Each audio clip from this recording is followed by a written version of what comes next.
the Fantasy Expertz podcast. We are on week 11 of the NFL and the fantasy season.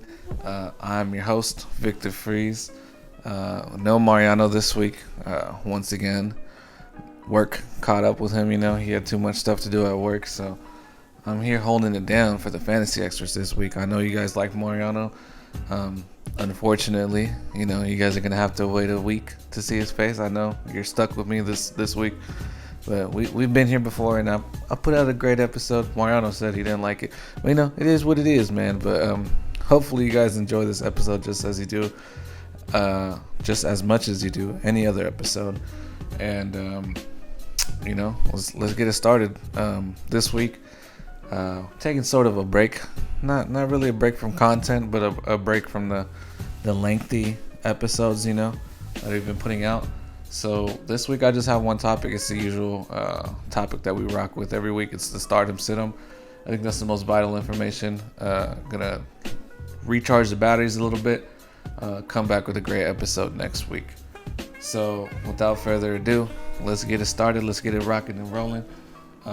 Starting off with the stardom topic. I have my first stardom that you should start this week is Big Ben.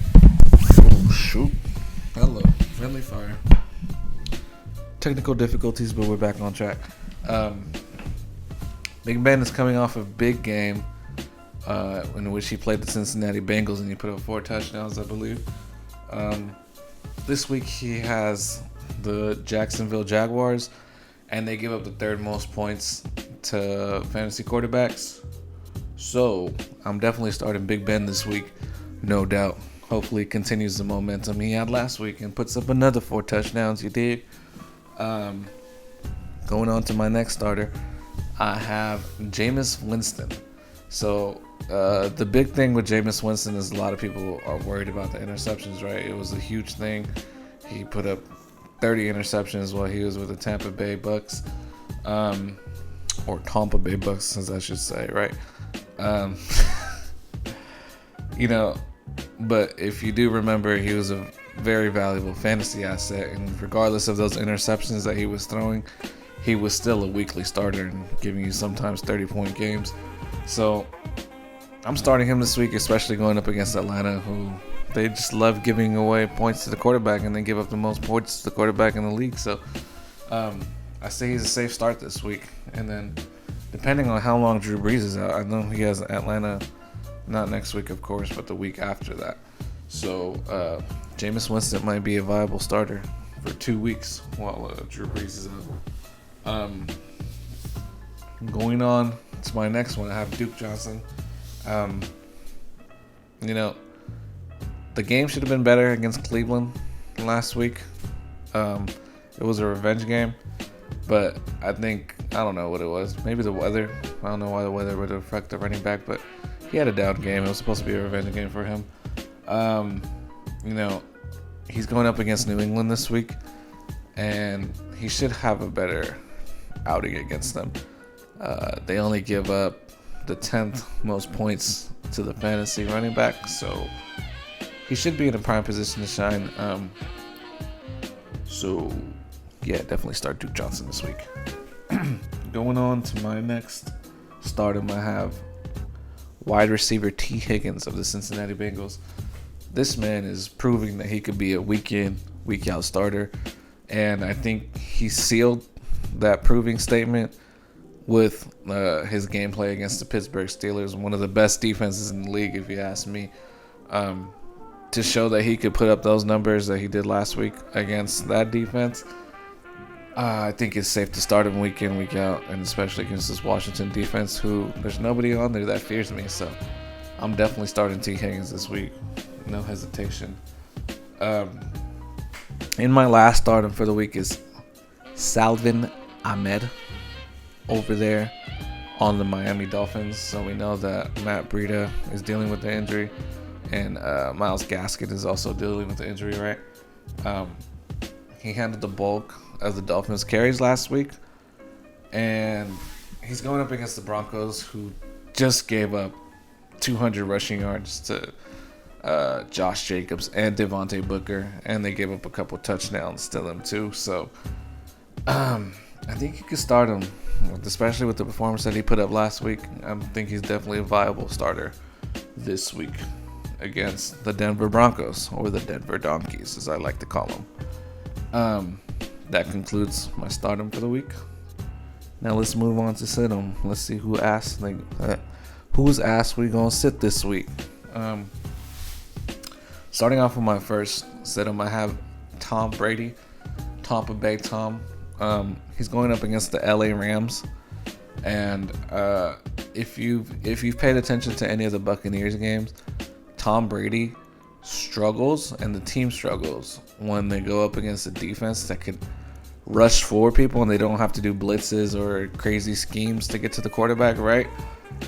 They just rush for and they get to the quarterback, and of course, who does it better than the LA Rams with Aaron Donald? They have the best defensive player on their line, right?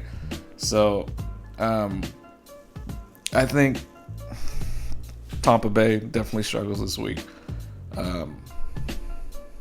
And I think his receivers, I think it's hard to name which receiver would take a hit, to be honest. I think most likely, I always say Mike Evans is going to be the one that gets the worst of it, because usually he does get the worst of it. But yeah, definitely not starting Tampa Bay Tom. Going on to my next sit-em, I have Todd Gurley. He's going up against the Saints. We've seen what they did to Tampa Bay. They clamped them the other week. And on top of that, this Saints defense is playing lights out in the fact that they haven't allowed a rushing touchdown in over a month. So it's been over a month since they've allowed running back to score on them. So being that Todd Gurley is very touchdown dependent, we're definitely not going to start Todd Gurley this week. Give me 1 second. Who's that? Oh, okay. AJ Brown. Okay. AJ Brown is my next sit-em candidate. Tannehill's been struggling the last 2 weeks. He's definitely not put up amazing numbers. They've been relying heavily on the run game these last 2 weeks. He's been struggling, and we've seen this man. He struggles against tough defenses. He has Baltimore this week. He had Indy last week, a tough defense. He has another tough defense this week, and then he's gonna have Indy again the following week. So he'd be a candidate to sit next week too. He'll probably make my fucking list next week. He made my list last week, Tannehill, but we're talking about AJ Brown right now. It's not boding well for him. And if they're relying heavily on the running game and Tannehill struggling, don't start AJ Brown this week. Going on to my next sit-em, I have Travis Fulgham over there on the Philadelphia Eagles. Travis is, one of my big things that I spoke about earlier in the season was once all of the Eagles' weapons get healthy, right, and they have their full starting offensive unit, will Travis Fulgham be involved? And last week he only had, I believe, 1 reception for 8 yards. So as soon as I think Alshon Jeffrey got healthy, he was phased out in that offense. So that's not looking good for him. And then on top of that, what is it? The weather in Cleveland has definitely been a factor in the last couple of weeks. You can see it with the Raiders game, the Texans game. It's just been horrible, the weather. So that's something you want to look into, and especially on the top of the play of Carson Wentz. Carson Wentz has not been looking great. He had that amazing game, and then just fizzled out after that. So he's been struggling because the offensive weapons are back. Yeah, definitely not looking good for Fulgham this week. Going on to my last sit-em that I have for the week. It is the New England defense. I have the New England defense because it seems like a lot of people still have them on their roster because they had some decent games this season, correct? However, they're going up against the Texans, right? And the Texans they have Deshaun Watson. Deshaun Watson, it just has a habit, a knack of making amazing plays. And also, even though the Texans may seem like they don't have an offensive line, or it's in shambles at times, Deshaun Watson could have. That scared the life out of me. Oh my God, Alexa just talked right now, out of nowhere. That was creepy, you guys. If you guys are gonna watch this video, and I'm gonna look scared as fuck. Oh my God, that was creepy. Anyways, where was that? So, even though the offensive line is in shambles, Deshaun Watson knows how to extend plays, right? And also, the Patriots have a hard time getting to the quarterback. They haven't had good games getting to the quarterback. I expect the New England defense to struggle, especially against Deshaun Watson, who makes plays. That concludes the sit-em column for this week. And since we're taking a little break this week, if you could say, that concludes our episode for this week, you guys. I appreciate you guys, everyone that keeps us busy week in, week out. It's always a pleasure to be on the fantasy page, answering everything. It's, love doing this, and we live for this week in, week out.